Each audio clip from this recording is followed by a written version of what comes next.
સમાચારમાં વાત સુરતની કે જ્યાં લસકાણામાં દારૂના નશામાં હિટ એન્ડ રનનો મામલો। આરોપી કીર્તન ડાખરાને પોલીસ ઘટના સ્થળ પર લઈ ગઈ। લસકાણા પોલીસ આરોપીને લઈને સ્થળ પર પહોંચી। કીર્તન ડાખરાએ અકસ્માત સર્જી 2 લોકોનો ભોગ લઈ લીધો હતો। પોલીસે રિંગ રોડ પર આરોપીને સાથે રાખીને તપાસ કરી હતી। તો બીજી તરફ આરોપી કીર્તન ડાખરા શાતીર હોવાનું સામે આવ્યું છે। નશો કર્યો કે કેમ તે પકડાય નહીં તે માટે 30 કલાક બાદ હાજર થયો। નશા અંગે પોલીસે બ્લડ અને વાળના સેમ્પલ લીધા। બ્લડ સેમ્પલ છુપાવવા માટે કીર્તન સતત 30 કલાક રજળ્યું। આરોપીએ અકસ્માત કરતા 2 લોકોના મોત નિપજ્યા હતા, જ્યારે 4 લોકો ગંભીર રીતે ઇજાગ્રસ્ત થયા હતા।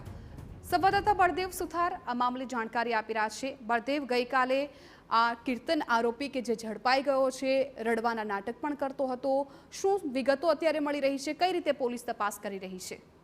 જે રીતે સુરતના વાલક પાટિયા નજીક જે એક હિટ એન્ડ રનની ઘટના બની હતી, તેની અંદર 2 લોકોના જીવ ગુમાવવાનો વારો આવ્યો હતો અને 4 લોકો ગંભીર રીતે જે ઘવાયા હતા। તેની અંદર જે લસકાણા પોલીસ સ્ટેશનની અંદર હિટ એન્ડ રનનો જે ગુનો દાખલ કરવામાં આવ્યો હતો અને તે દરમિયાન એક આરોપી છે તે ઘટના સ્થળેથી જ પકડાઈ ગયો હતો અને મુખ્ય આરોપી કીર્તન ડાખરા હતો તે પોતે ભાગી છૂટ્યો હતો અને પોલીસથી બચવા માટે તેને 30 કલાક સુધી ભાગતો ફરતો હતો, કારણ કે તેને નશો કરેલો હોવાના કારણે તે પોલીસની પકડમાં આવવા નતો માંગતો અને આખરે જે રીતે તેનો નશો ઉતર્યો અને ત્યારબાદ તેનો પરિવારના કોન્ટેક્ટ કર્યો હતો અને પરિવાર મારફતે તે જે કહી શકાય છે કે પોલીસના કોન્ટેક્ટમાં આવ્યો હતો અને પોલીસ સ્ટેશનમાં હાજર થયો હતો અને ત્યારબાદ હાલમાં કાયદેસર જે લસકાણા પોલીસે આ જે કીર્તન ડાખરા છે તેની ધરપકડ કરી લીધી છે અને જે ઘટના જે હિટ એન્ડ રનની જે ઘટના બની હતી વાલક પાટિયા જે રિંગ રોડ છે ત્યાં તેને લઈ જવામાં આવ્યો હતો અને આખી સ્થળ તપાસ છે તે કરવામાં આવી હતી। અત્યારે જે રીતે દ્રશ્યોની અંદર જોઈ શકાય છે કે કીર્તન ડાખરા છે તે પહેલે જ્યારથી હાજર થયો છે ત્યારથી લઈને અત્યાર સુધી સતત હાથ જોડતા નજરે પડી રહ્યો છે। એટલે કહી શકાય છે મોટો જે કલાકાર હોય તે રીતનું જે રીતે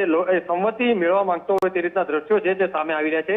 હાલમાં પોલીસ દ્વારા તેને હવે કોર્ટમાં રજૂ કરી અને અલગ અલગ મુદ્દાઓ પર તેની રિમાન્ડની માંગણી કરવામાં આવશે। જી બિલકુલ બળદેવ, આભાર સમગ્ર માહિતી બદલ। તો આ જે આરોપી છે એ શાતી નીકળ્યો છે, કેમ કે 30 કલાક બાદ પોલીસ સમક્ષ તે હાજર થયો હતો અને હવે તેના જે સેમ્પલ છે એ પણ લેવામાં આવી રહ્યા છે। મેડિકલ તપાસ થઈ રહી છે।